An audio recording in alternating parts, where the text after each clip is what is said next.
Hello and happy Thursday, everybody. Josh here with On the Wrong Lead, another episode of On the Wrong Lead Live. And, unfortunately for us, weather has decided to basically, take its one week a year that just completely screws everything and puts delays everywhere. So, unfortunately, no Turfway tonight, but I'm sure Mark is probably looking at Delta because he's an absolute degenerate when it comes to Delta Downs. I mean, I don't know. So I'm sure he'll have some ideas maybe going through. But for the classy ones of the group, like Mr. Caleb Knight, because when I think of class, I think of Caleb. You can't spell Caleb without CL, right? And you can't spell class without it either. Oh, there's an A in there too, actually. Yeah. Oh, there we go. Yeah, I know. But how you doing, Caleb? Doing good. It's been a busy week, so a little tired, but no, overall can't complain. That's good. How is the weather out there? Like, are you like freezing over there, or what's up? Yeah, it was really cold, like Tuesday, Wednesday, like 0 or right around 0. We maybe had I think yesterday morning was like -2 or something, so it was really cold. But we haven't had much snow. It is snowing now. They're calling for a few inches tonight, but we haven't had a lot of snow this week up until tonight, basically. So yeah, just too cold to do anything fun. So probably just staying home and staying warm. Nice, nice. And unfortunately, you might be too cold to do anything fun, but this man is too sick to do anything fun.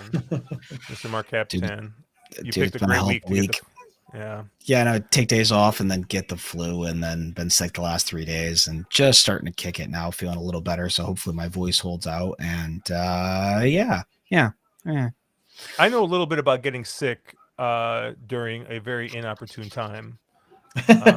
So, unfortunately, caught COVID right before going to Saratoga. So, but yeah, I'm not bitter about that at all, But yeah, we have an interesting weekend of racing, right? We have a bunch of delays, some tracks running, not running. Oaklawn decided to move a bunch of their stuff, so we're gonna be covering the Rebel card, which is actually running on Sunday instead of Saturday.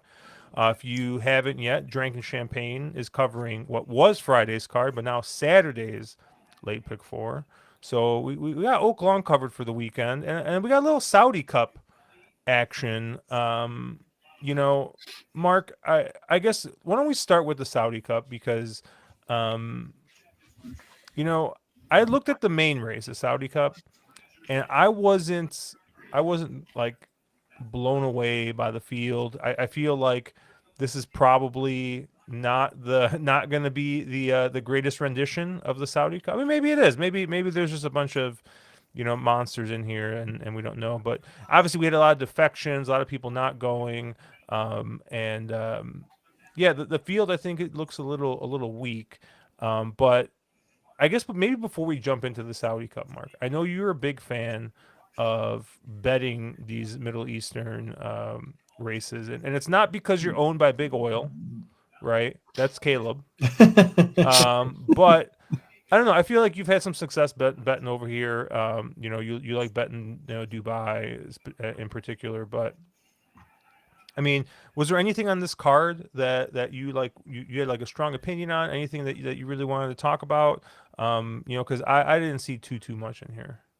I thought the last 2 races were both pretty interesting, race 8 and race 9. When you start off race 8, you have the Red Sea, Caleb's favorite distances going long on the turf here. But there's some actual interesting horses in here. And I'm looking at the morning line. I think that the morning line is just really really off in this race. I think the two most interesting players are the on the outside, the 8 and the 9, Trafalgar Square and Epic Poet. Epic Poet, has a very consistent every other pattern. One of the few horses that there's a bunch of horses in this, just like American horses, sort of stretching out. You wonder who can get the distance. I think Epic Poet, has that one, kind of had the prep in at Maidan, and then I would imagine this was actually the target all along, like this bigger money race on the Saudi undercard race. And then I think the more interesting horse is Trafalgar Square, who again, another one of these stayers, horse that can get the distance. With D'Souza up. So I thought there were a lot of other horses in here who are probably going to take some money. I think the favorite is Continuous 3. Continuous hasn't won since black type stakes at the Cur back in August, and it has been obviously they've been campaigning for much tougher in races like the Hong Kong Face and the Quipco Championships, but in the Arc, obviously this is some class relief, but I don't necessarily know if he's at this caliber, and he's going to probably end up pretty short in here. So, I thought both Trafalgar Square and Epic Poet were pretty interesting in the spot. Caleb, you look at this race at all? No, not really. Yeah, I mean, I figured as soon as they're going over 1.25 miles on the turf, you're done. So, yeah, I mean, I may look at it come Saturday, but I didn't really look at it tonight. Yeah, I just didn't have a great handle on this one, and I'm not gonna anything, but I looked at the Saudi Cup, and man, I looked at this and I just this looks like a kind of rough group of horses. I was actually telling Mark beforehand that you're looking at the 5 horse, right? Forever Young, going to be out in the parking lot, post position 14. And I think it's going to be your favorite. I haven't looked overseas yet to see what kind of odds we have, but 8-5 on the morning line, and I mean everybody loves this horse. This horse is coming in good form once again. Was well bet in the Breeders' Cup. Was well bet in the Kentucky Derby, and ran well in both of them. And basically sprinkled in between there, just has a couple of group, he's got a Group 2 win and a Group 1 win. So, is coming in here obviously with the name recognition. I think is going to be well bet. Caleb, I always forget if this is the horse that you talked me off of, but the 8 Rattle and Roll, was an interesting horse. I thought coming in here. Won the Clark, and then they ship him over early to have a run over here at Saudi, and wins a Group 3 and wins pretty comfortably by 4 3/4 lengths.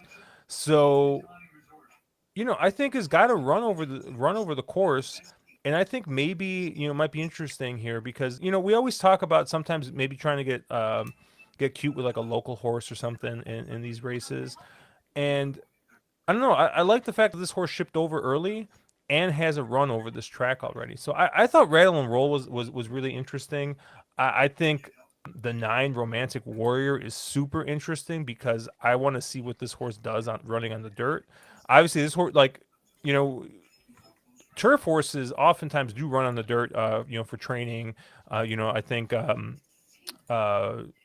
DeRosa even mentioned, I think, on hey, if you want to see every single work that he's run on the dirt, you can.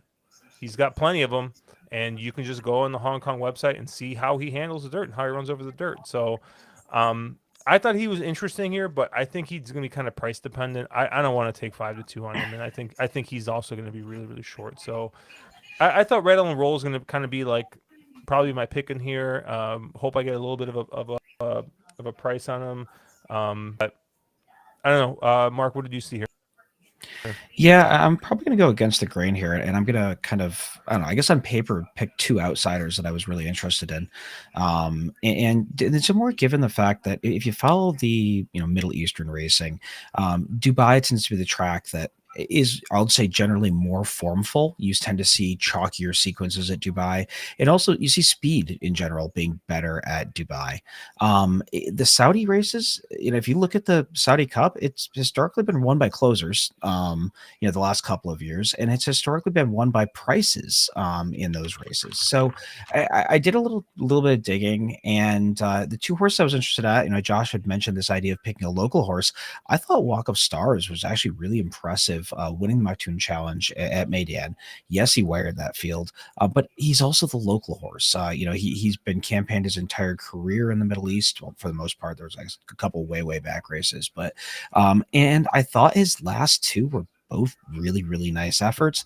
It seemed like he's rounding into form. He obviously he's getting a major class test here, and these are just better horses that he's been facing. But I thought he would have a much harder time that last time out where he wired that field at Meydan. So, just given the class that was in there. So I think Walk of Stars is pretty interesting, and he's 25-1 in the morning line. I think that's just a terrible line. I think he'll be half that, but he's an interesting player in here. And the other horse that I think probably you get probably around morning line is the 4 Factor Cheval, who is a 6-year-old. He's been around on turf forever, been a really, really solid horse. And he comes out of that shared race with Walk the Stars, that Al Maktoum Challenge. And he, but in this race, and obviously he finished third in that race. Maybe, he probably needed a little bit more of a setup there, where Walk the Stars got real loose on the front end. But, there's more pace in here. And I think this race is more likely to come apart. And if it does, he's shown he can handle the dirt. I mean, he ran fine in that race. And with a little bit, more pace, a little bit better setup, I think somebody like Factor Cheval is interesting as the closer in this field. Nothing against some of the horses that you've talked about that are going to be shorter prices. I just kind of want to go elsewhere, given this is a historically better race that's produced some prices. I see Cobb has posted some of the William Hill prices. He said Forever Young at 7-4, Romantic Warrior 2-1, Rattle and Roll 9-1, Cheval at 12-1. Cool. So yeah, Romantic Warrior 2-1. I mean he can win, but I don't think I want any part of that. Caleb, did you look at this race? I did look at this race, and I really thought you were about to fall for City of Troy 2.0 with our Romantic Warrior there, so I'm glad you kind of backed off of that. That being said, I basically disgustingly kind of agree with Mark, I guess. I do think that the two outsiders I'd be most interested in are the two horses that he mentioned, Factor Cheval and then Walk of Stars. Walk of Stars. I mean, nothing really to add to what he already talked about, but I do think those are the two horses who are coming in with maybe a bit of upside. I mean, Factor Cheval, one of the classiest horses in the race, proves that he does take to the dirt. Even if he didn't win that race, he at least handled it. Maybe steps forward here with a different track, different setup. But honestly, I do think Forever Young is going to be very tough for this field to handle. He's just versatile. He's consistent. I mean, Sierra Leone and Fierceness would both be odds on in this race. I don't see a lot that showed up that can really run with him. So I'm not going to try super hard to beat Forever Young. I won't have Romantic Warrior on any of my tickets I don't think that's a horse that I want anything to do with at that price, trying dirt for the first time. But Forever Young, I do think is going to be quite the handful. Nothing too clever there. One or two others I kind of give a glance to. The number, we talked about the local horse, right? I don't know what he beat. He's 50-1, but the number 1 horse, Al Musmak, did crush a 20-horse field by almost 5 lengths last out. That was off a bit of a layoff, but it was at this track and at this distance. I don't know if you get 50-1, 30-1, 20-1, 70-1. I don't know if he beat anything, but he'll be on one of my tickets just because, I don't have enough opinions about anybody else really in this race that a horse who's undefeated on dirt with an open lengths win against 20 other horses at this distance, I'll take a shot. And then the other horse I wanted to at least talk about a touch is a horse I'm kind of surprised Josh didn't go to, the number 3, El Codigo. I don't know what that means, Josh, but this is a South American shipper who is 9 for 14 lifetime and 7 for 9 on the dirt. Has done most of his work against a little bit longer distances, more like 1.25 miles to 1.5 miles. So does need to maybe navigate the cutback a little bit in here, but super consistent type. I mean, hasn't missed the exacta in however far my PPs go back, and has been in some big fields and it consistently goes off as the favorite. Unclear to me what he's beating as well, but like I said, after Forever Young, I'm not really interested in Romantic Warrior. I think Rattle and Roll will be overbet because he's American and people recognize the name. And then Ushpa Tesoro, probably the same thing. I think he's kind of tailing off on form as well. And then after that, I mean, it's kind of wide open. So why not take some big prices? So the one thing you have to be a little careful with, and I don't want to dunk on either of Caleb's price picks because I think they both could be, are interesting players, at least underneath. In Saudi Arabia, they run a lot of locally based horse races. So they're races that they somehow restrict to horses that are effectively kept in Saudi Arabia. So oftentimes you'll see these horses that win by 10 or 12 lengths, and you're like, wow, that looks like a huge performance. It was a big field, that kind of thing. And it turns out they're running versus the bottom of the barrel of horses that they're saying, okay, it's not worth us to ship this horse. We need to find a field, and the pool and the prices on the purses are always inflated here. So just a little thing. And I think that's what happened with your one. I think he caught one of those, one of those locally based races. Yeah, I mean, that's certainly possible. But I mean, if you look back at some of his turf races, I mean, some of the Haddock Park and Newmarket races, I mean, second in a Group 2 at Newmarket, there's class there. So it's not unthinkable to think that, he may be beat nothing, but it isn't like he's nothing and beat nothing necessarily, if that makes sense. Yeah. And I know Cobb's talking about Wilson Tesoro. He sort of threw that up there at 25-1. Maybe you get 25-1, but at 25-1, that is a very, very interesting horse. Who he's been deep into the pool kind of horse. He's been going versus the best of the best. Gets beat length and 3/4 by Forever Young and is going to be 20 times the price kind of a thing, or 15 times the price. So yeah, he's one that's definitely worth a good look. I always forget, is the Saudi Cup the 1-turn race or the 2-turn race? I think it's 1 turn. It's 1 turn, right? I think it's one, yeah. Yeah, I always forget. Like I was actually trying to figure out you have like an 800 or 900 meter run into the turn essentially. So that I'm not too concerned about the post draw here because you have essentially a mile to to figure it out. Yeah, and that's always something. I don't know. I thought I was, like I said, most interested in Rattle and Roll, but yeah, I think it's going to be an interesting race. I don't think that there's Forever Young, I think is a really nice horse. We'll probably, hopefully, maybe see that horse try the Breeders' Cup again this year, but I don't know. I don't think there's too much here. And like I said, maybe Rattle and Roll will come back and run in some of the bigger older horse stakes this year, but I don't think there's too much there that we need to really think about for the kind of the rest of the season. But Oaklawn Park has got a pretty nice little pick 5 here. Caleb, I know I talked to Mark briefly before the stream. Your thoughts on this pick 5? I was going to ask you guys that, but I got on too late. I don't know if it's because maybe I was just handicapping this kind of late today, like trying to get everything done before the stream, or maybe I'm just like stupid, but I thought this sequence was so hard. Like I thought I found almost no singles, quote unquote. I'm 5-6 deep in probably 3 of the 5 races. There's favorites I don't like, but there isn't an obvious alternative. So I thought this sequence was really, really tough for me. Yeah, very much the same thought here. A very tough sequence, very hard to find. Even I don't mind being spready in certain races, but trying to find an opinion to build around, man, there's just it was hard to say, oh, I love this spot, I can build around this horse. They're just very deep, very competitive fields, and it feels like, I guess, horse racing feels like it's back now. Like you see like this kind of a card, and you're like, oh, this is like a legit stakes day, really solid, fun to play card. So no, I think really, really tough one, and should be good, good wagering sequence. I thought the sequence was wild. I told Mark that this thing is just wild. Like I could see this thing paying 15, 16 grand, right? But at the same time, like if you told me this thing paid $800, like I would be like, oh, okay, like it makes sense, because like I always have a hard time at Oaklawn And I talked a little bit about this at on Drinking Champagne.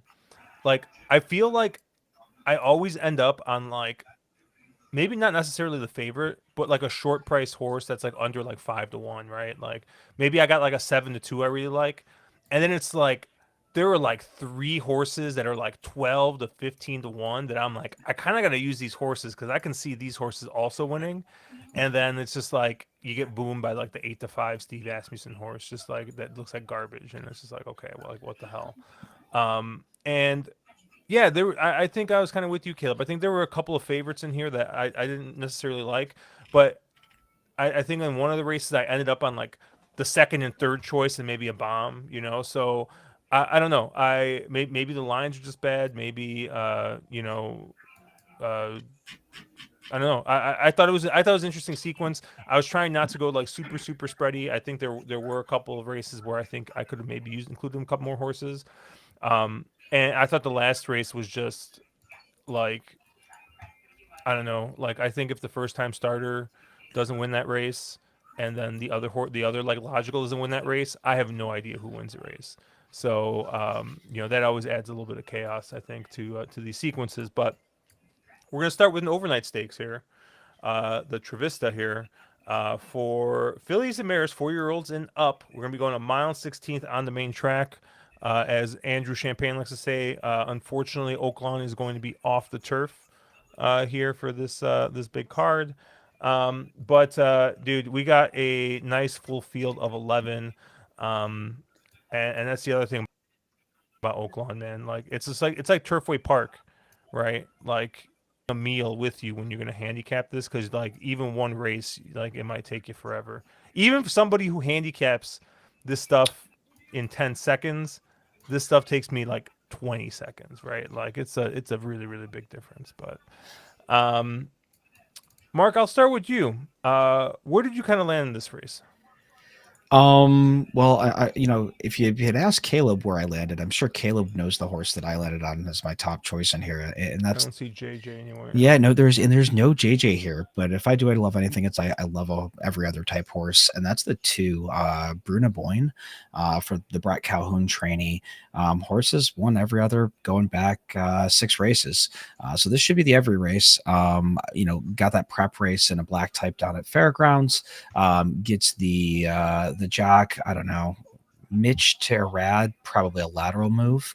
No, I thought the Bruna Boyne, the two was super interesting in here.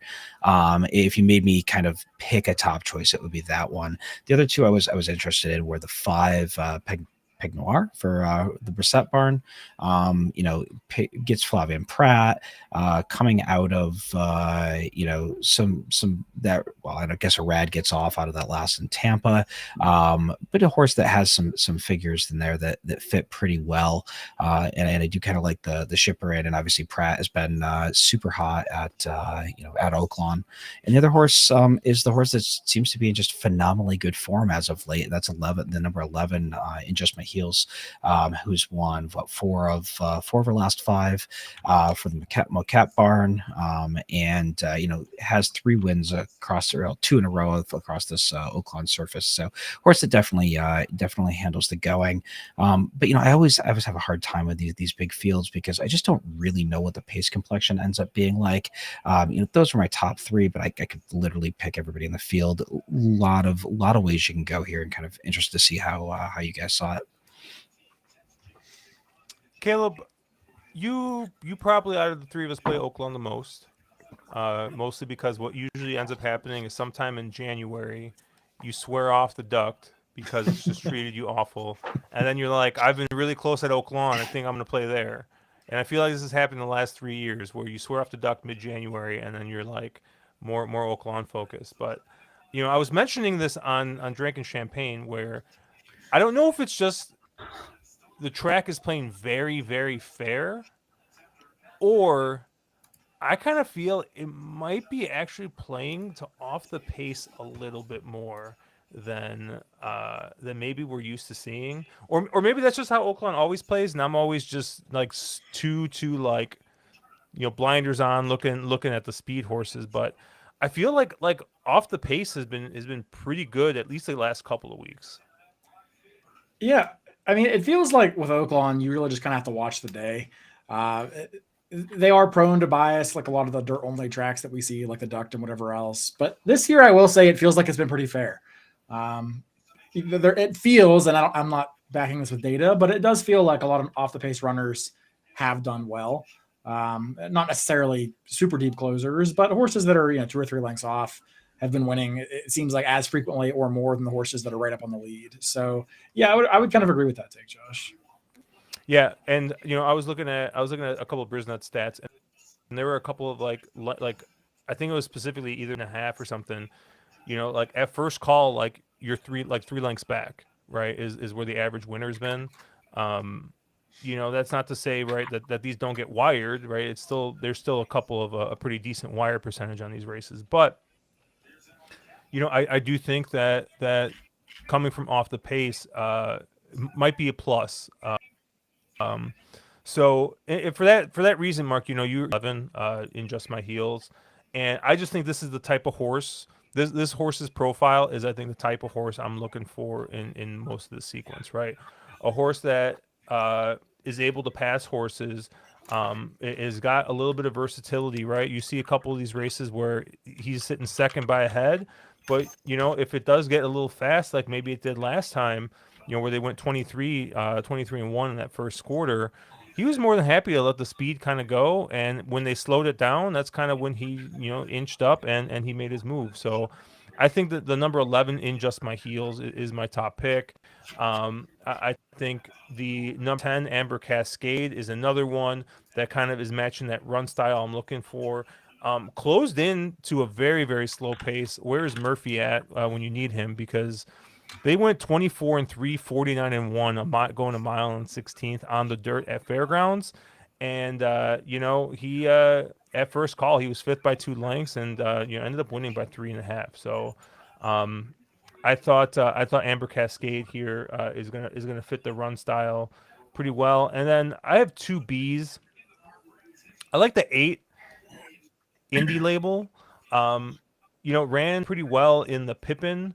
Had a little baby Z pattern there where, I don't know what kind of happened. Got maybe just shuffled a little bit from the start into first call.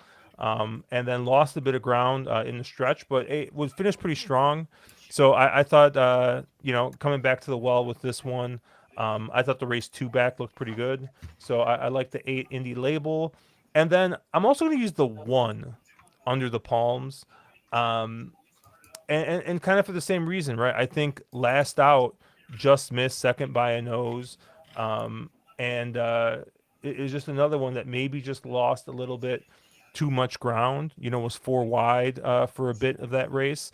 And I think maybe with being on the rail, maybe saving a little bit of extra ground, maybe makes up a little bit of that lost ground and maybe gets there. But I have that one as a B as well. So I got the 1, I got the 8, and I got the 10 and the 11.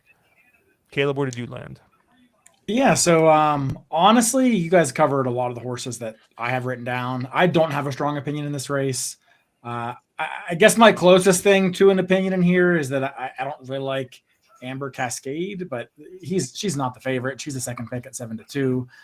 Not a big stance saying I don't really like that horse. I just don't think she's really improving at all. And she's fine, but I just don't really think she's taking any steps forward. And I'm kind of looking for a horse that maybe is a little more progressive. I do think that the far outside posts do struggle at route races at Oaklawn. You do kind of have that shorter run to the turn, especially at a mile. Now this is a mile and a 16th, so it's a little more fair. But in general, I just kind of think these outside posts, far outside posts, haven't done so well. And with a horse like Amber Cascade and in Just My Heels, they don't want to be super far back, but it doesn't seem like they're likely quick enough to secure the lead either. So I just kind of see the trips maybe being a little bit difficult for them. So I'm electing to kind of stay a little more to the inside. I do like your 1, Josh, Under the Palms, possibly my top pick in here, just given the fact that I think that this filly, kind of had a couple excuses, like 3 back when she faced off against the 2 I just mentioned, had a lot of traffic issues that day. Came back and ran okay in the Zia Park Oaks, and then a nice allowance race last out, just missing. I think she looks good. Should get a good trip, saving lots of ground. I do like Mark's 2 horse, Bonnet, whatever. Not a strong opinion here. I don't think the fairgrounds racing, especially on dirt, is really all that good. I don't think the Ellis Park racing is all that good, but the horse is fine. It should get a good trip. I guess the only horse that I like a bit that we haven't discussed is the number 3 Browdy Fairy. And this is a horse that I think you can make a couple of excuses for, mainly 2 and 3 back in those sloppy races where, if you look at her lifetime record on a fast track, she's got 7 starts, 3 wins in 3 seconds. So 6 out of 7 in the exacta, with 3 career wins. Over a sloppy track, I mean, she's 0 for 2, 1 second and then 1 out the back. Just seems like she's a horse that's better on a fast track. That other 1.25 mile race is probably also a bit far for her. But this seems to be, if she does get a fast track here, 1.16 seems to be a trip for her. I love the fact that Dylan flies into ride. He's had some, massive improvement as a rider over the past year, and he's been getting some of the better Tom Amis mounts. So this is a horse that I think you'll get a square price on, and I think is one of about 5 horses that I think are about equally likely to win this race. So this is a race I'll be very spread in and just kind of try to get through it because I really don't have much of an opinion. Anything else you want to talk about in this race, Mark? No. I was actually, if nobody talked about the 3, that was the one horse I was going to loop back to. So no, we got everything. Awesome. All right, let's move on here. Race 9, the Honeybee. Grade 3 for 3-year-old fillies. Your morning line favorite is the 1 Muhima at 7-5. Florent Giroux and Brad Cox on the rail. And Caleb, I'm gonna go out on a limb here. Let me see if I can find it. Maybe I'm wrong, but I hate this one horse, and this is why.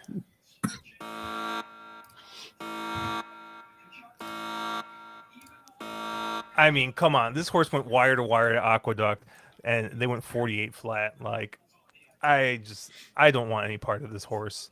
I'm gonna just say, like, I don't like those Aqueduct races. I don't like the horses coming out of it. And so I just went different. I went other places. I actually like the 6 Take Charge Milady a lot, winning the Martha Washington, kind of the local prep for here. And this one I think kind of took it into her own hands where, kind of had a little bit of a slow start, but when the pace wasn't there, just decided, hey, I'm gonna go and I'm gonna take it, and they played Catch Me If You Can, and won that race. So I really like Take Charge Milady coming out of that last race. I also like the 9 horse Look Forward shipping in here from the West Coast for Mike McCarthy. Brisnet liked the last couple races. I will say, I believe I briefly looked at DRF. DRF hated the races, right? I think had those races probably about 7 or 8 points slower than a lot of the other races, but I don't know. I think the fact that Mario Gutierrez is shipping in for this, I think that this horse is coming in pretty well met. I'm looking at these works, and the works look really good, right? You got Question for you. It was a little dyslexia, but you said the 6 and then went to the 9. Oh, 9. Excuse me. And Sorry, they're both the 9 McCarthy horses. So I'm just confused. That's wild. Sorry, the 9 Look Forward. Yeah. That's wild that I did that. I saw the 6-1, but Yeah. I don't know. I really like Look Forward in here.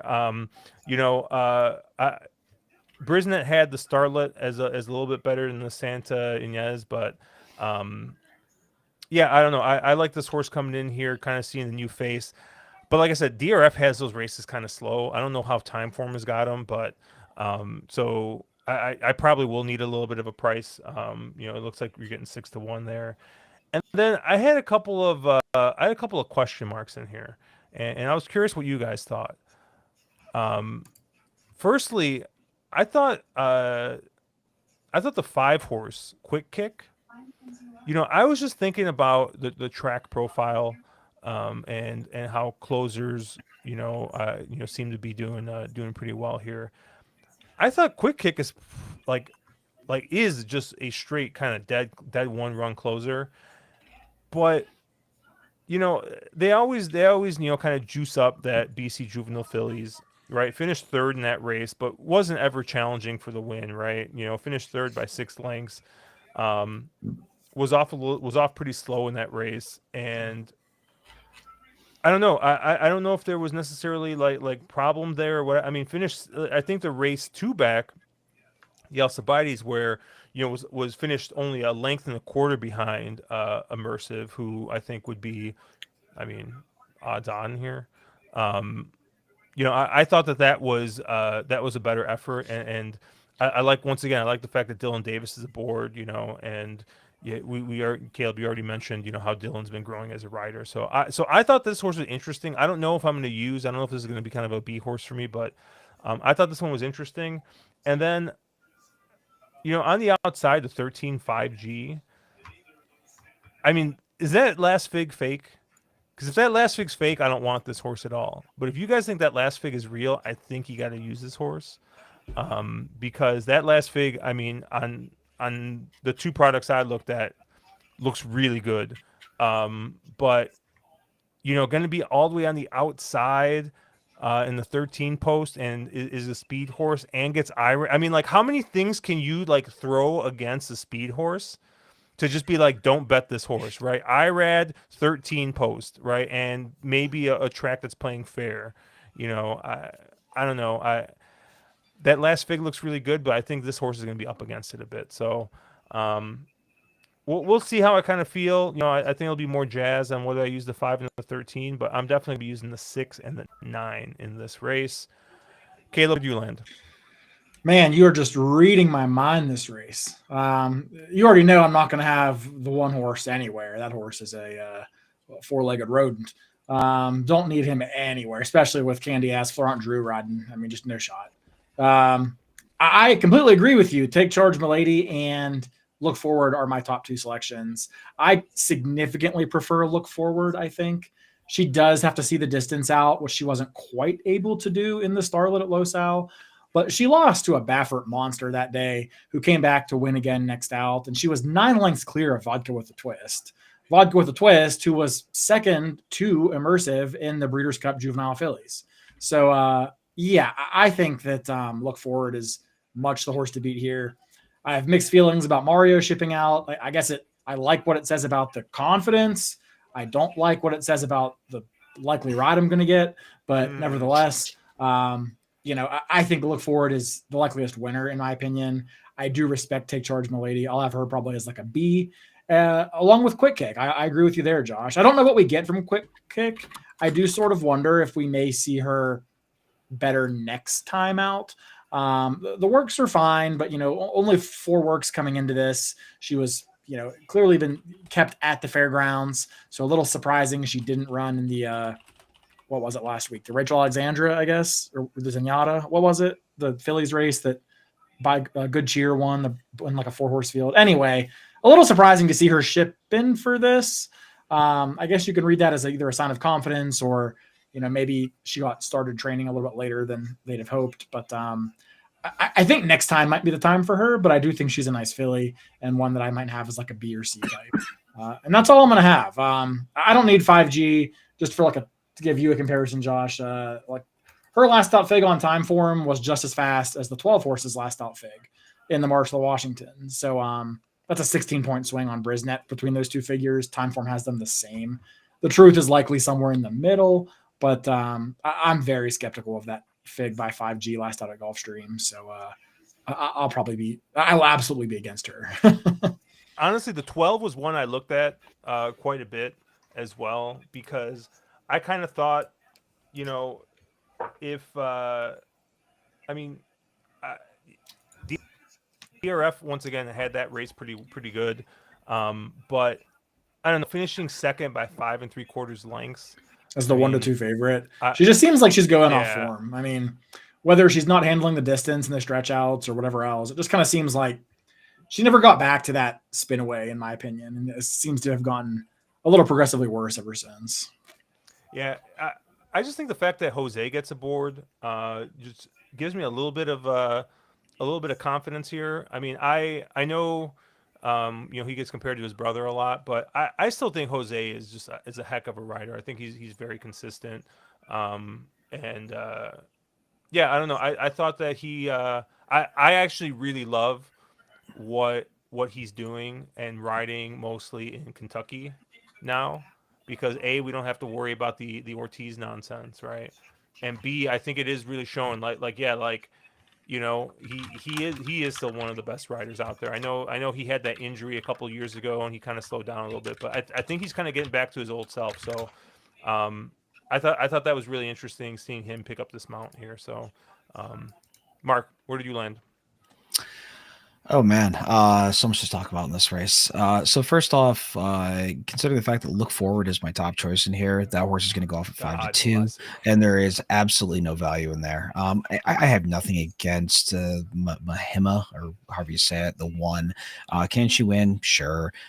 Is she going to be massively overbet? Yes, she will be. She's going to probably go off a lot shorter than that 7-5. I'm guessing just due to all the connection angles. But I thought Look Forward made all the sense in the world. It was a really interesting sort of outsider that I did really like in here.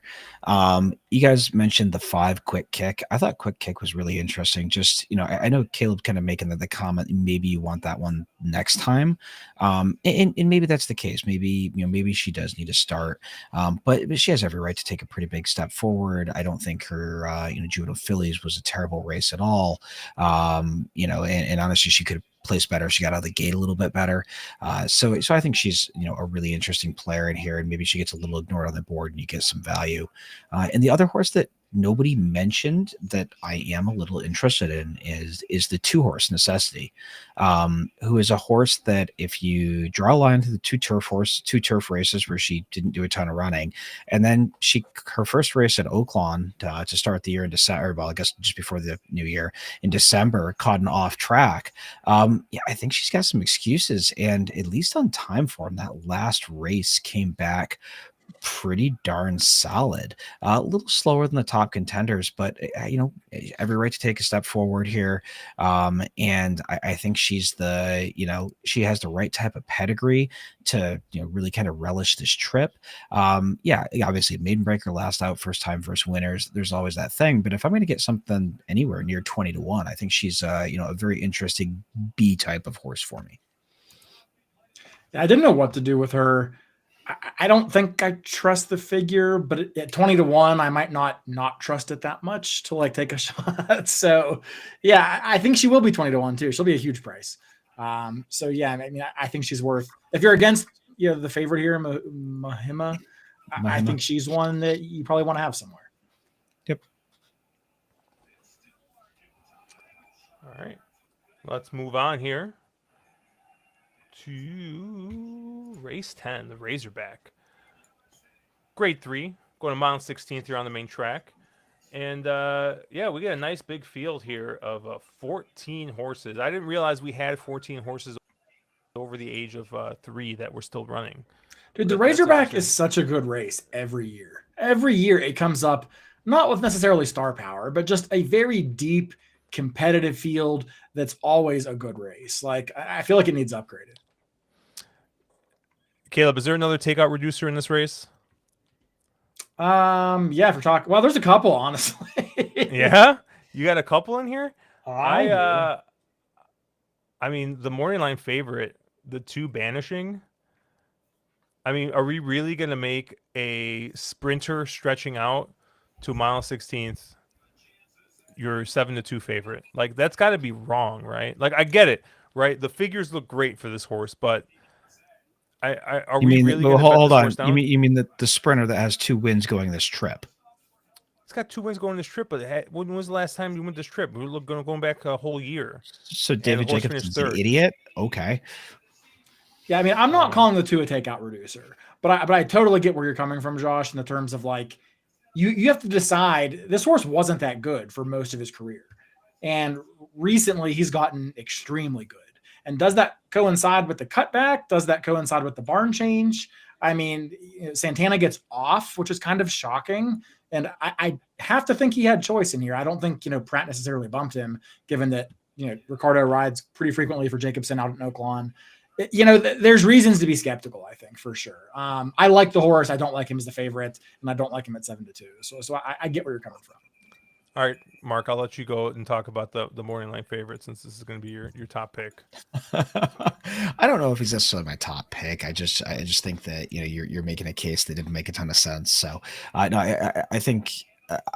How I look at this race, you really only need two horses, and that's Banishing and First Mission. And if you are a time form person, those two horses are the only ones that have consistently shown that they're sort of running these kind of figures that you're going to need to win this race. Those mid 120s, they're really the only horses that have been able to do that with any sort of consistency. Everybody else has, one or two in that world.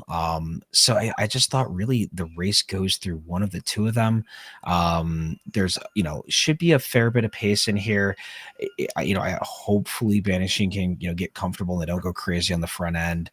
And then, hopefully Flo's smart enough to just kind of sit a pocket trip with First Mission. But I didn't really think you needed to go a ton further than that in here. I'm sure you guys are going to make a ton of cases for a bunch of prices that make a ton of sense. But I thought of the legs in this sequence, that was the one that I had the best handle on, and I felt like it'd be the skinniest here. I actually thought First Mission was one of your takeout reducers. Oh, I was gonna say, and what's funny is I was just about to say I love First Mission in this spot, so that's really funny. This is really funny. Okay.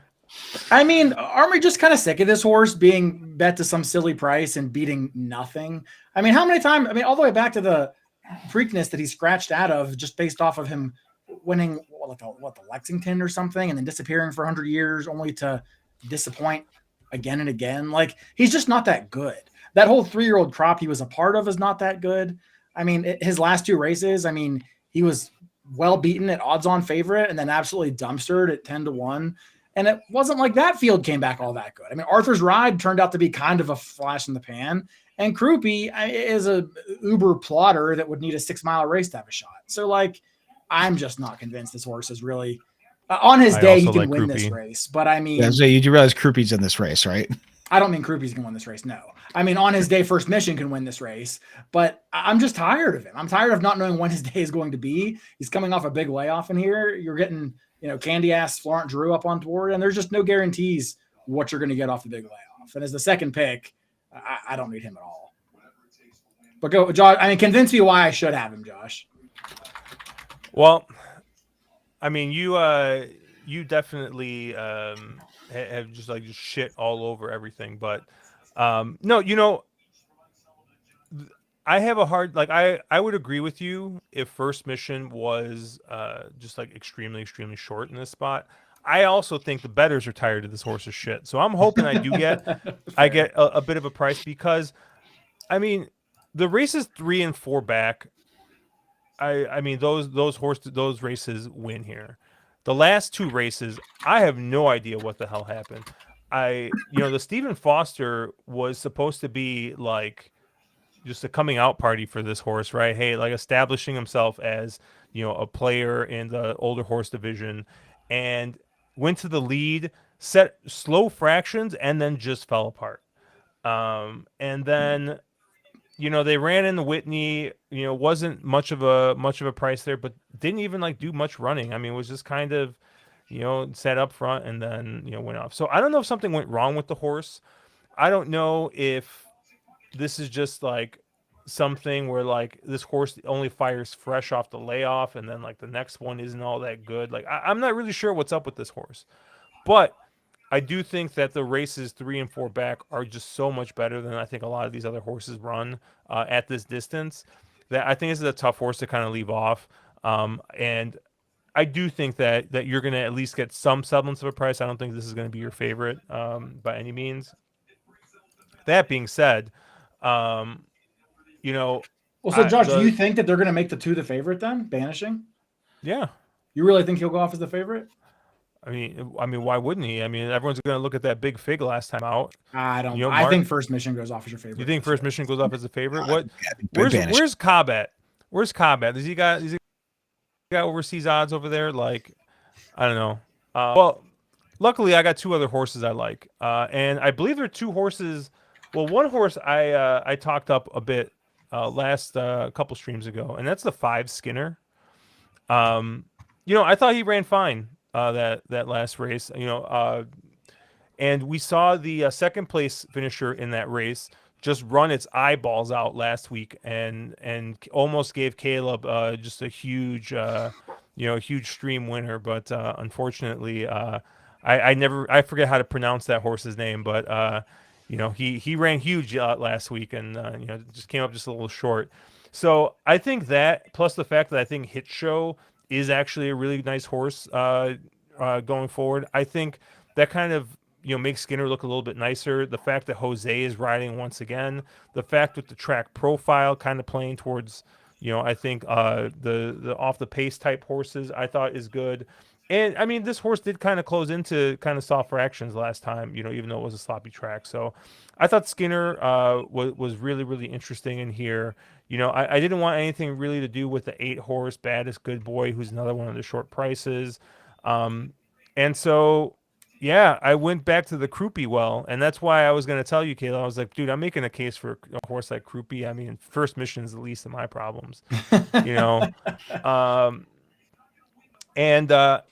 And honestly, like Croupy, I was sitting here. I'm looking for an off the pace horse. I'm looking for a horse that's been able to run well when there's been some fast pace in front of him, and yeah, I think this horse has been running okay, right? I think he's been running against horses that are much better than him, just like in the Pacific Classic or the Pegasus World Cup, excuse me. I think was just up against it in that, and finished 7th by 10th length. So, put a line through that one. The Clark, obviously we had Hit Show that came back through that one, and he kind of had a bunch of trouble in that race as well. So, and I think he actually got like moved up, I think, because of DQ. So, maybe you kind of put a line through that one, and then the Woodward. Like I said, we're making a lot of excuses here. But yeah, you start going back to like the Whitney, the Suburban last year, and I think there's some talent here. But I think this is just your prototypical. This horse needs a setup, right? And am I sure this horse is going to get it here?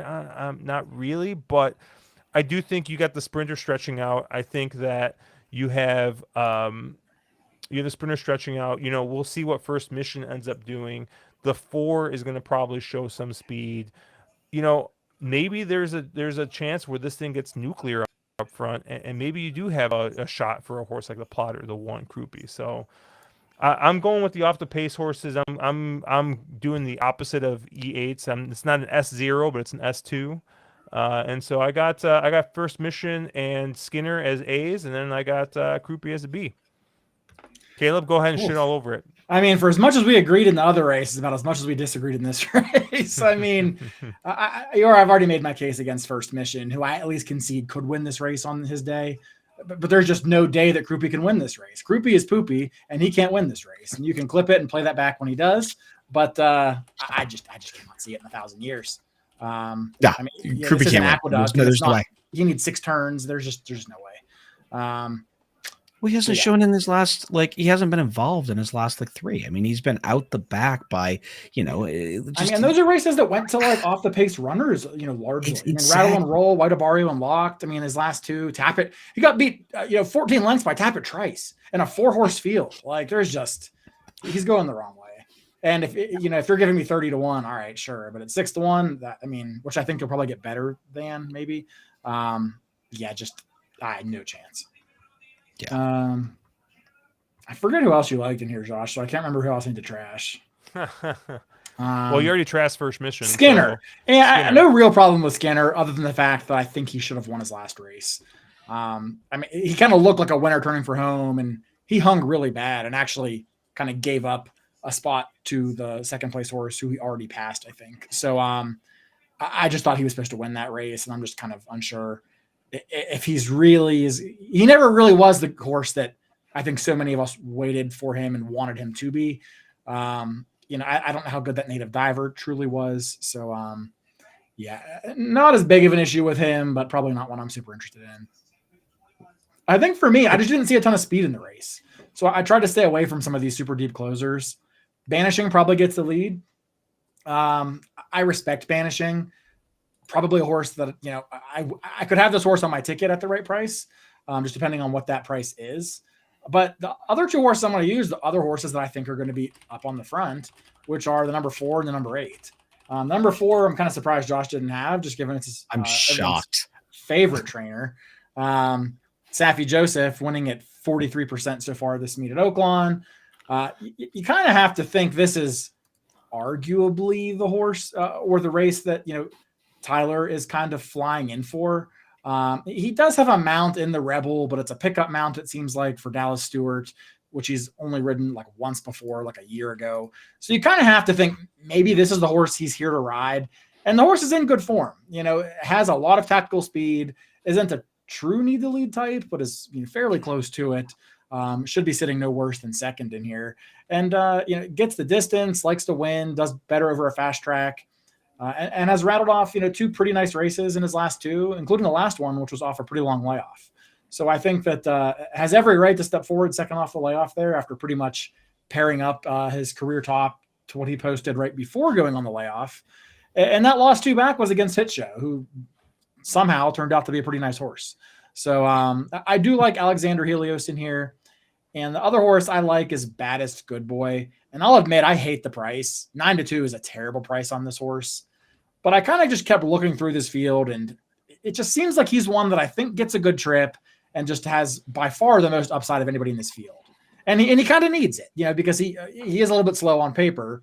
But 2 starts, 2 wins, including 1 at this trip, at this track. I thought Ricardo jumping off the 2 to ride this horse was pretty telling. The horse has versatility, doesn't need the lead, but going this distance probably should be sitting second or third. And while the figures aren't super great, the last race did come back to produce 1 next out winner and then another horse who finished third but did improve about 7 points. Those are the only 2 run backs so far. So you could argue that maybe that last race was a little bit better than Time Form has it. It's already pretty good on Brisnet. So for me, he's one that I think I really wish I was getting like 6-1 or 8-1 as opposed to 9-2. I'm not sure where he'll ultimately fall in the grand scheme of things, but he's one that, as much as I hate the price, I do kind of think I need to use. Just given that a lot of these, dare I say, washout kind of horses, I'm just not that interested in. I mean, horses like Cook Creek, horses like First Mission, horses like Skinner, horses like Krupe, who just have run and have run in all the big spots, but just don't really win and haven't really ever established themselves as a consistent threat at this level. So I'm taking a shot with the newer face in here. I was gonna say Nick Seaver says he's falling in love with Cook Creek, and you just trashed his character too. So I mean, I was on Cook Creek in Louisiana. He got a very peculiar ride. I could have him in here, but I'm not crazy about Irad getting up. I do think he's close to a horse that needs the lead, and I just don't think he's going to get the right ride with Irad. But he's had a couple of peculiar rides lately. But yeah, I mean, I don't hate Cook Creek. I don't hate Cook Creek in here. I just think he's one that I don't think there's much upside left. Anybody give Full Screen the 6 a bit of a look? I actually thought he was kind of really interesting in here. Horse that has a couple wins going on the trip, but they've been campaigning him predominantly at much shorter distances. 7 furlong out to a mile kind of stuff. Stretched him out, fires a huge fig in that 13th of December race, and then catches an off track, which his pedigree says he probably wouldn't like. Is there a chance he just kind of wants to be, this is really the trip he's wanted all along? Because if he fires back to that 2-back fig, should be, kind of right in the thick of it. I don't think so. I mean, I can see where you're going with it. I mean, for me, you could blame the off track, but I kind of think he, similar to when he kind of ran a big race back at July 20th at Saratoga, he kind of regressed off of that. And I kind of think that's what happened last time. Okay. I think he's fine at the distance. I just don't know if he's quite this good, but he'll be a huge price. So, I mean, I don't know that I see him the same way you do, but I would not try to tell you this horse can't win or not to use him at that price, for sure. Yeah, it's not a horse I love, but it's a horse I want a little bit of coverage too, because I think there's horses that I think can't win, the Krupes of the world. But he's somebody I think, if everything sets up just right and he gets a nice trip, maybe he could be a player. Yeah, I would take him over Krupe for sure. Exactly. At probably 3 times the price.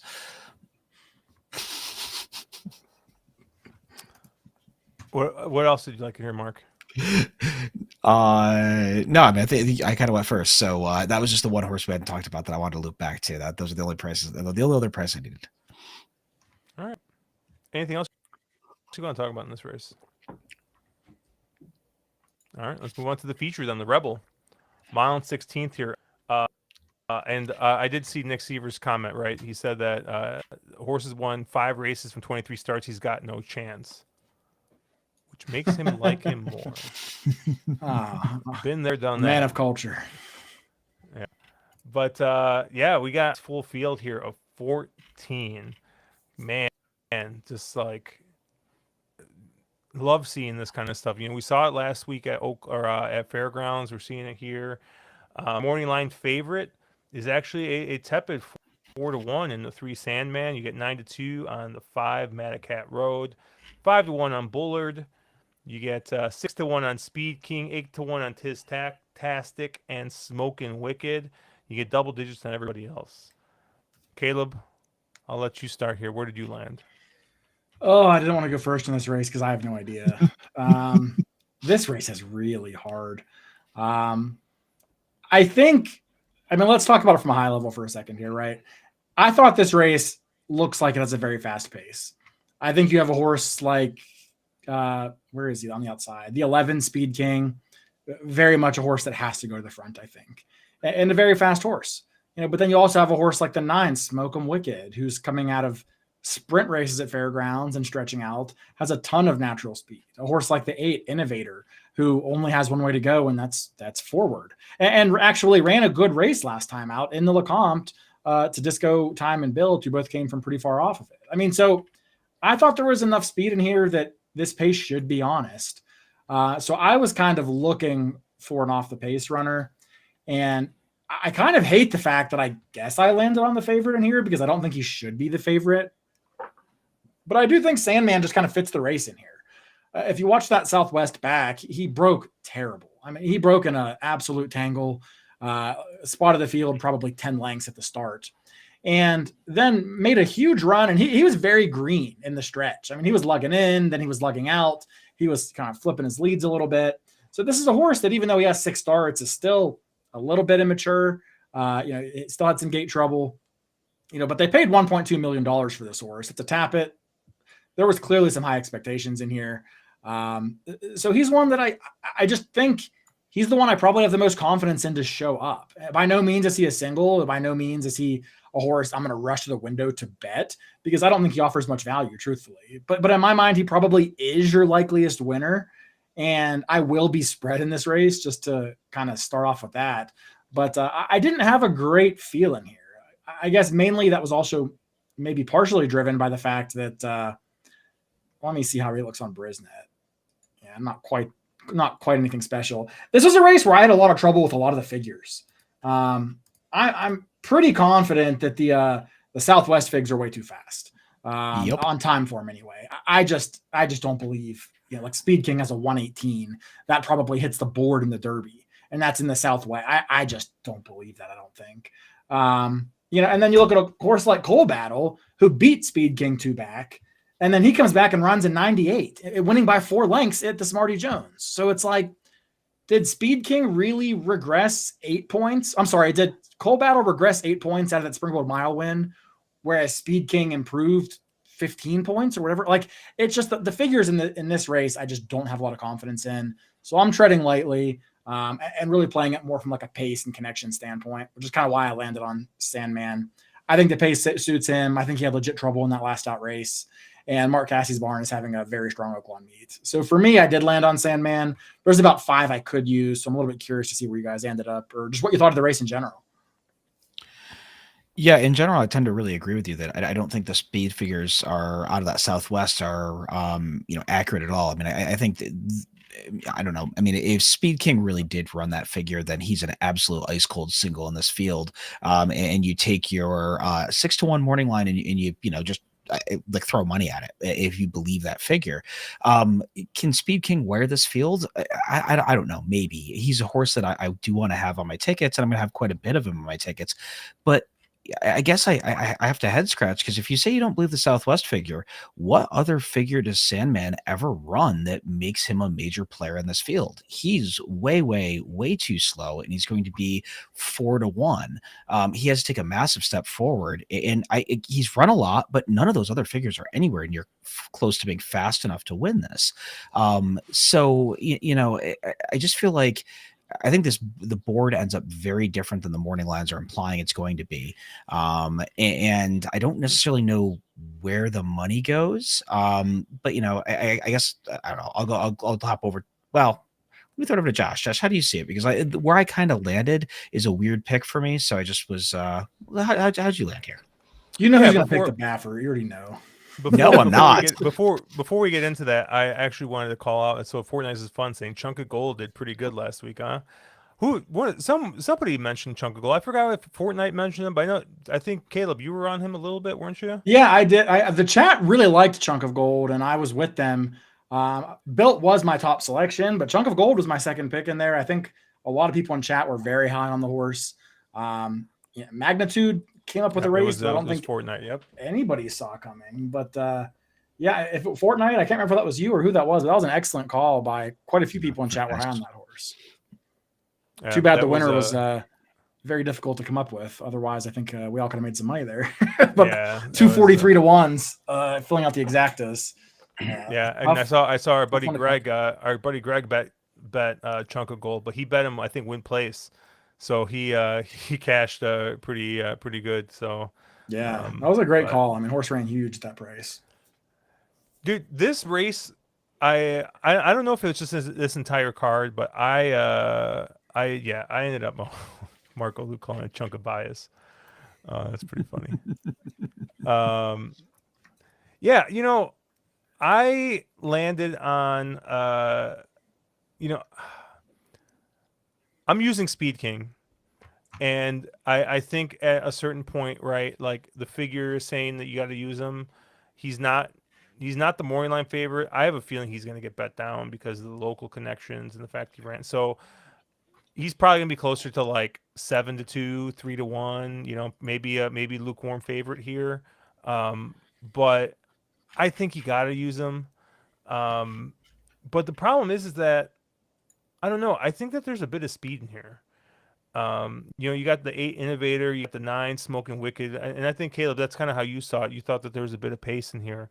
So I can't just like single Speed King here. I do think that maybe, he's able to put away the other speed. Maybe he still wins. I don't know, but I mean that last fig was pretty impressive. I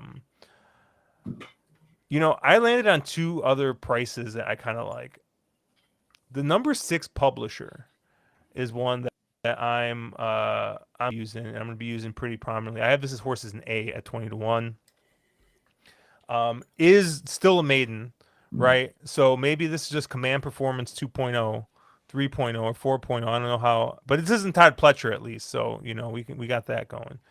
But the race 2 back at Oaklawn, at least on the stuff I've looked at, looks really, really competitive with what other people in this race have run.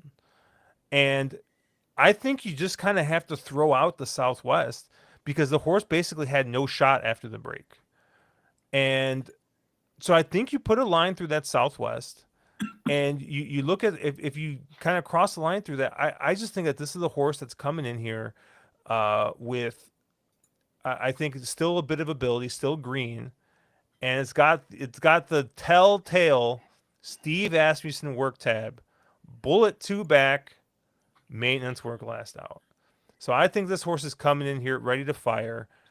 And I mean, I hate to say it, but the fact that he kicked his son off and he got Flavian to ride this horse might tell you that maybe Steve thinks that there's something here as well. So I love the 6 Publisher. I mean, he's 20-1 in the book. I'm guessing he's probably not going to go off that long, but I mean, he went off at 53-1 last time, so maybe. But I love him in here. The other horse I'm going to use is the 7 Dream in Blue, and I know we just got done. I just got done talking about bashing a horse that was stretching out for the first time, but that last race, super fast, really, really good.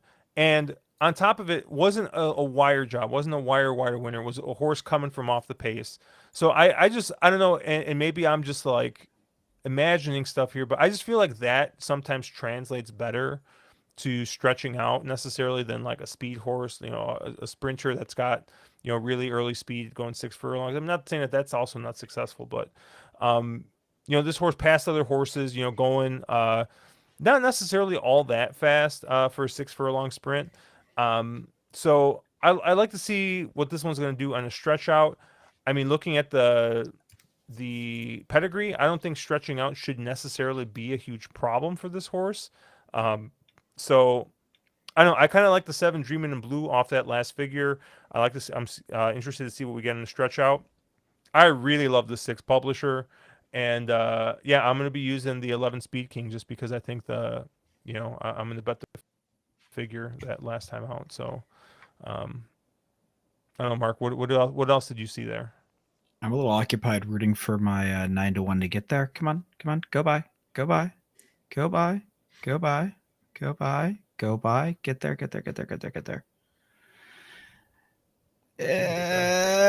Nope, didn't get there. I had the 2 anyways, but just 9. Payout to that one was much better for me to the 10. But anyways, sorry, what was the question, Josh? Well, didn't you kick it to me because you wanted to know how I saw it? So I just Well, kicked it right back to you. I figured You repeat all that, Josh. I don't think he heard you. Yeah, I missed it. Sorry. No, I saw the name Speed King and I assumed that was your Derby horse now, just given by name and name I only. mean the name, right? But, I should probably see what the future is on it. If you need to bet that horse in the Derby, but no, I like Speed King as well, Josh. But the horse that I kind of put up on top, and for me at least, ended up being the number 4 Hypnos. Maiden Breaker last out. I know. But I thought it was interesting that Hernandez ended up getting off from the 9 Smoking Wicked, who he won 3 in a row with end of last year. What was that? Different Hernandez. Oh, is it a different one? I personally don't see. It was Colby versus Benji. Okay, cool. Oops, my bad. So no, I mean, with Hypnos, I know you were talking about that sort of a little bit more off the pace running style. That ability to, there could be quite a bit of pace in here. This could come apart. And I thought, the figure off that debut effort was pretty darn good. This Hernandez with Kenrick Peak, absolutely phenomenal ROI. And, I thought it was one of those, there were a lot of horses in here that I sort of knew who they were or knew I don't say I knew who they are, but, I think Hypnos has a lot of upside, maybe gets ignored a little on the board. And I don't know. I didn't want to end up with one of the shorter price ones in here. I wanted a little bit of that sort of mid-price, pricier type horses. So I ended up landing on Hypnos. Yeah, I kind of agree with both. Nick Sievers likes Hypnos too. Yeah, so I like Hypnos. I think that's a good. I can't make him maybe my top pick, but I like him. And Josh, I actually liked Publisher as with you. I'm a little surprised anybody else ended up on him. I thought I'd be kind of flying solo there, but I like both of the Asmussen horses that are getting significant jockey upgrades, including Publisher being one and the other being Tistastic on the far outside. Going from Keith Asmussen to Jose Ortiz, another horse kind of coming out of that Southwest, which was one in gate to wire fashion. This horse coming off of a Z pattern where he did have some traffic going into that second turn, losing 2 positions and about 3 or 4 lengths, and then re-rallying to get up for third. It was actually gaining on Sandman deep into the stretch, given some of Sandman's antics, and actually beat Sandman when they faced off 3 back in the street sense at Churchill, despite not winning that race. I do think it's a very valid argument to say maybe he's better on turf, given what we've seen so far. But I do think that he's one that maybe I'd want a slightly better price than 8-1. But I don't think the jockey upgrade can kind of be overstated here, especially Jose already riding this horse once, had a chance to kind of understand him a little bit, and now flies in to give another shot. So, I like both the Asmussen horses as well as the Cassie horse. I'll be very spreading here as well. I don't mind Mark's pick Hypnos either. It's a tough race for me personally. Yep. I feel like I'm a little surprised you didn't in there, Josh, but I feel like we have to talk about the California shippers. I mean, maybe starting with Baffert's horse, Matticat Road, right? I mean, he's not, to me, he doesn't strike me as a typical Baffert. He didn't win first out, albeit he did debut in a stakes race. Did win at second asking and then came back and ran third in a 5-horse field. I don't know. He doesn't really strike me as one that looks legit.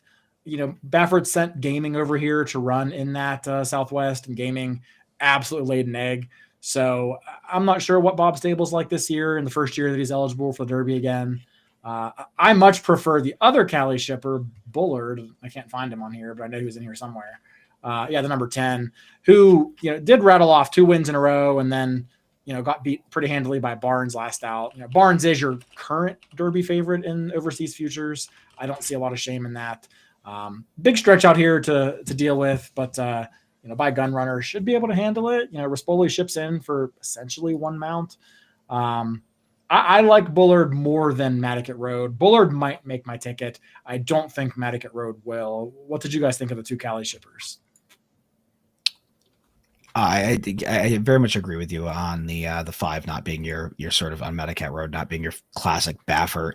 And I want to see more in that Robert B. Lewis. Obviously Citizen Bowl, I assumed was going to romp in that race, but I wanted to see a little bit more out of Matticat Road than that. And, I do agree with you. I probably like Bullard a little bit better. Maybe Bullard's able to stretch out, but this just doesn't seem, I know historically there've been a lot of West Coast horses that have come in and kind of stolen this race. This doesn't feel like that year. It doesn't feel like these are those type of shippers. Maybe I'm wrong. Somebody takes a big step forward here, but I don't think I'll have either one of them on any tickets. Yeah, I agree with you, Caleb. I think you said it best. This doesn't look like your typical Baffert horse.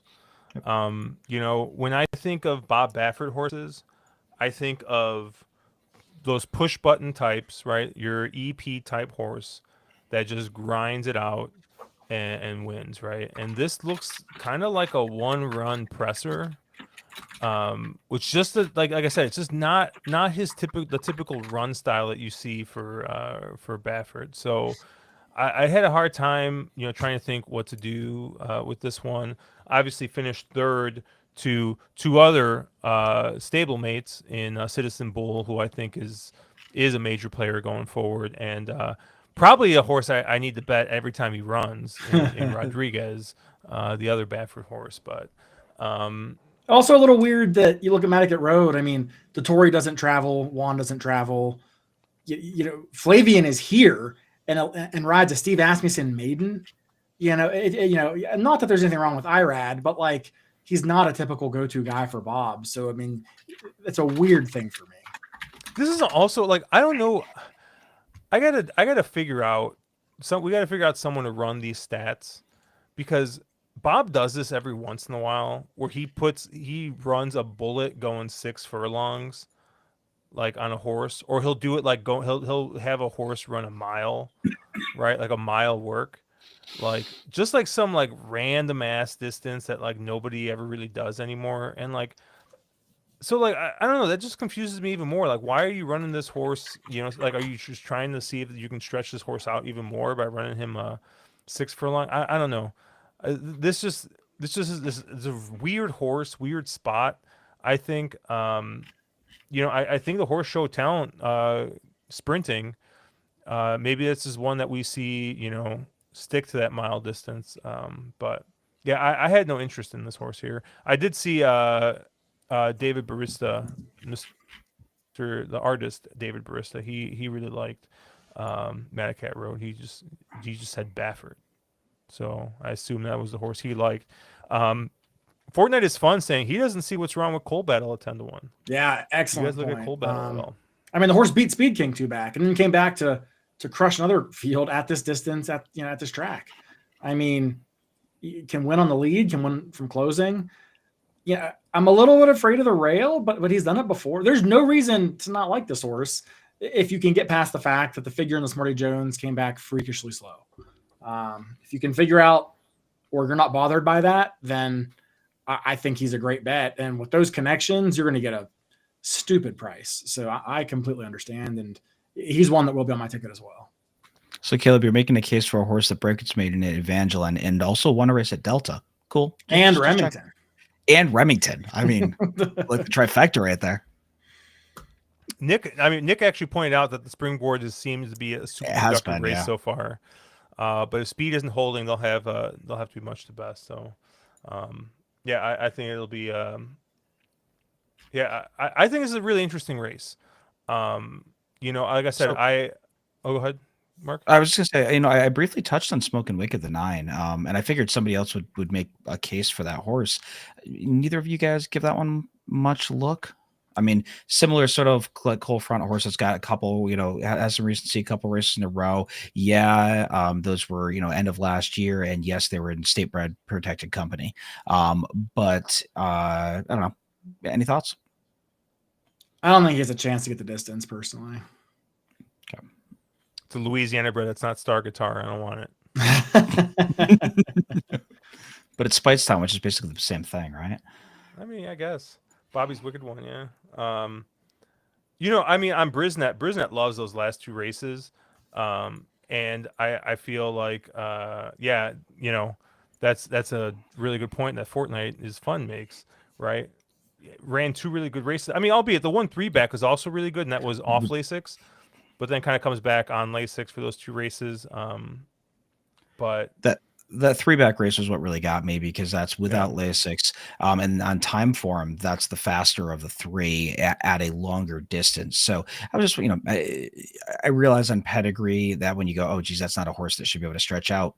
But it seems as though the best race is, one of the further ones. Any other horses in here you guys want to talk about we didn't cover? Not really. I mean, I feel like we've talked about most of them. I mean, the one that you almost have to ask, kind of like, what are you doing here, is the number 2, Admiral Dennis. Like, it is Cox and it's Flow.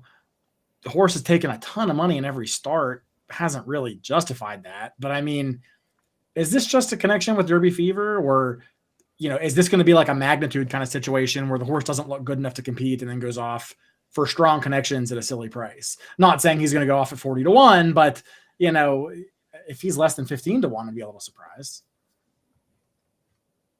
I mean, on time form, I think he might be genuinely the slowest horse in the race. Well, besides the 14. So, I mean, just no interest whatsoever. Yeah. I mean, I don't either, but I'm just saying, like, it's just a funny horse to me. It's a weird spot for that horse. I guess your Derby Fever, sure. I mean, I don't know.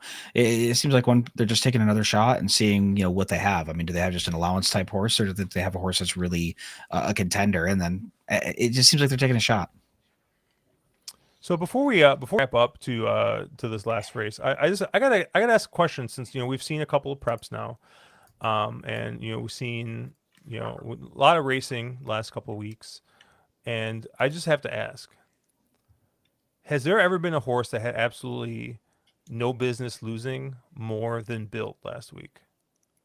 Like, that horse had absolutely no business losing. I cannot believe that horse lost. Like, did the track really carry magnitude that much, or did Built just hang that bad? I mean, I think a little of both. I don't have an issue with Built losing. Magnitude ran an enormous race. I think Built should not have lost second to Chunk of Gold. That was poor, I think. And I think that maybe exposes him as being a bit distance limited, or maybe not quite that good. But I don't mind him not winning, because like the time form came back a magnitude of like a 120.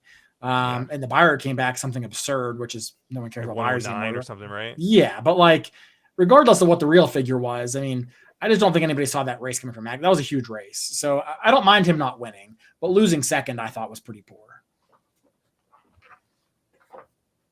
I just thought that he was going to go to the lead, and like I thought, like the track would have carried him at that point, right? And then I don't know what that ride was. Like it was just like. There were just so many things where, like, I saw the way the track was playing, Caleb, and I literally, I hit the deposit button. I'm like, I'm betting this horse to win. Like, this is like easy money. And as much as this game loves to do many times, it humbles you. And I was humbled by that ride and that trip. But it is what it is, right? Race 12. 6 furlong state bred maiden because we just need to have a fuck you race in here. And a nice full field of 12 in the main, and we got 2 AEs. And yeah, I thought that was a really tough race. I had mentioned before, if the first time starter, the 2 Mayor, doesn't win, I don't know who wins. And I have a hard time, seeing who else could win in this group, because this is kind of I don't know, it's not a great bunch, right? You got a horse like the 8 $2 Eddies, 3-1 morning line, and it's just been, I don't know. I mean, he's already gotten 6 starts, 4 seconds. Maybe the 9 is kind of lightly raced for Chris Hartman, and kind of ran a little even last time, so maybe he makes a bit of sense. Maybe even a horse like the 10 AP Ruley, but I really think that the 2 Mayor, with Flavian getting aboard here for Ron Moquette, like, I mean, all kinds of alarm bells are going off there, right? This horse has got to be well meant if Pratt's going to stick around for the last race of the day to ride for Ron Moquette, right? So I'm using the 2 as an A, and for similar reasons, I'm using the 3 cutting class as a B, because once again, Jose Ortiz does not ride for John Ortiz very often, and the fact that he's sticking around to ride this horse, I think maybe is setting out some alarm bells. I think the work pattern looks pretty good from the last start. Was slow out of the gates, and gets a bit of a jock upgrade here, staying at the same class. So I thought maybe this might be an interesting one coming second time. Obviously you're getting a huge price here, but my guess is people are going to see Jose's riding this horse, and the price is going to go down a ton. But yeah, I like the 2 and the 3 in here, and those are the only 2 horses I'm using. Mark, I'm curious, where did you land? No, so I like your 2. I think that that 2 back work, that 47 and 4 on the 3rd of February, kind of implies that horse is probably very well meant in this spot. And the other horse was that I used in here is another one you'd already mentioned, which is the 9 horse, a horse that showed. I love these horses that show speed at debut and then fade. Maybe don't throw up as big of a figure as they would have otherwise because they kind of faded badly in the lane, and then they're coming back. So I would imagine, again, you're going to get probably a similar type of trip. They're going to try to get the lead and hold on. But I thought after the 2 and the 9, I had absolutely no idea where to go. I didn't want, I think that the fastest horse on any figures that I look at in the race is the 8, but that horse has had a bunch of chances already. And, it seems to maybe have a case of psychonitis. Maybe it's too early to say that. And that one's career with only 6 starts, but 4 seconds out of 6 starts is kind of enough for me to throw that flag. So if it goes beyond the 2 or the 9, I won't have it. Yeah, I mean, I think we're pretty close in this race in the sense that I either want to be really skinny in this race or basically buy it. I think that's kind of how I would approach this kind of a race. The 2, I think, is your most likely winner. It's hard to say that about a first-time starter, but Flavian Pratt, Ron Moquette, some bullet works, just a lot of there that indicates this horse is probably pretty live. Josh, I do like your 3. I didn't really have the horse down at first, but I think you made some good points there. One that I'll probably have on a saver ticket or a B or C type. Tiz Marcus, the number 9, not totally sure what to think. Normally I like the horses that kind of have that speed and fade angle first out, second time out should improve. But Chris Hartman is freakishly poor with second time starters, actually worse than he is with first time starters. And that gives me maybe a bit of pause about taking that horse at 7-2. Not so much that I'll probably throw the horse out, but enough that makes me a little less confident. $2 Eddie, I don't need. I've seen enough from this horse, enough second places that I'll look for somebody else at this point, even though his numbers and run style certainly fit this race. So kind of the only other horses I sort of gave a look to was I tried to make an argument for the 5, who caught a muddy track in debut and ran pretty evenly in 11 horse field. Now comes back for second time out. Might improve a little bit for some other connections that tend to fly under the radar for the Sam Houston-based group. And then I even tried to give a look to a horse like the 11 or 12. I mean, the 11 debuted in a stakes race and didn't go off hopelessly long priced that day. He actually went off at 10-1 in the 10 horse field as a maiden in a stakes race. Should have been a longer price. The horse did no running. Now disappeared for almost a year. Comes back with Lasix, but no panic drop. So yeah, maybe reasons to be optimistic there. Some of the works look pretty decent, like that February 6th work. Kind of the same thing for the 12. Debut race was pretty good. Missed a bunch of time, came back, just a month ago and ran terrible. No drop here. Mike Maker and Gaffleone. It kind of leads me to believe that race is almost too bad to be true. I'm not saying he's the likeliest winner. I'm not saying has any ability, but given what we saw in the debut race, that last race just seems almost too poor. He's one I might give a look to, but I mean, truthfully, the only horse that I would probably make an A in this race would be the 2, and then have varying degrees of B's and C's behind him with the horses that I just mentioned and the horses that you guys have talked about. Anything else you guys want to talk about in this race? Hard sequence. Very. I see Uncle Sully joined in at the end. He said, "Greetings, nephews. I see we're at the fuck you race on the card." So, man, Oaklawn does this shit like every big day.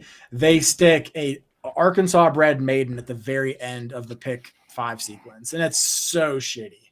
Yeah, it's just such an FU. It really is.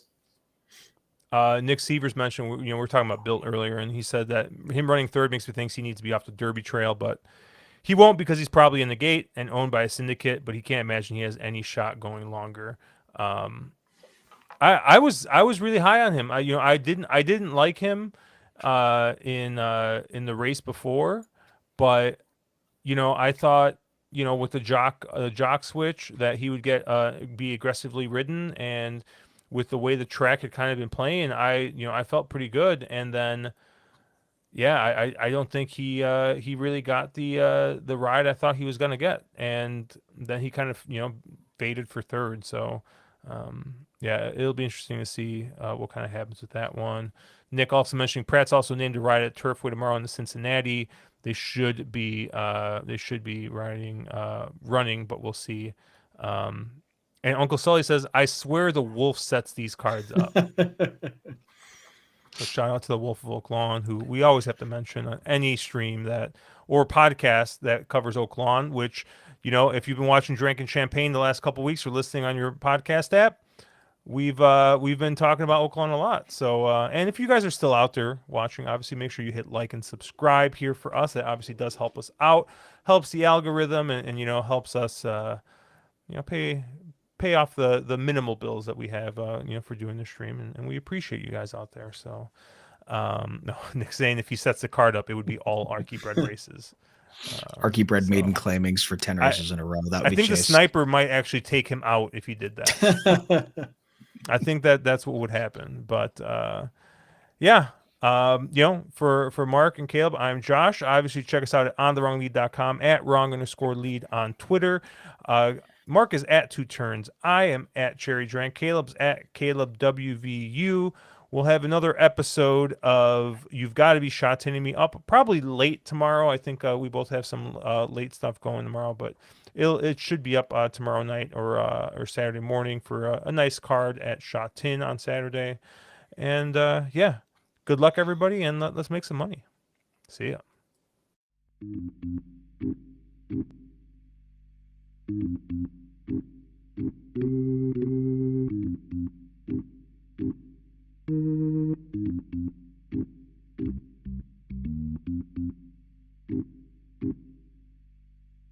you.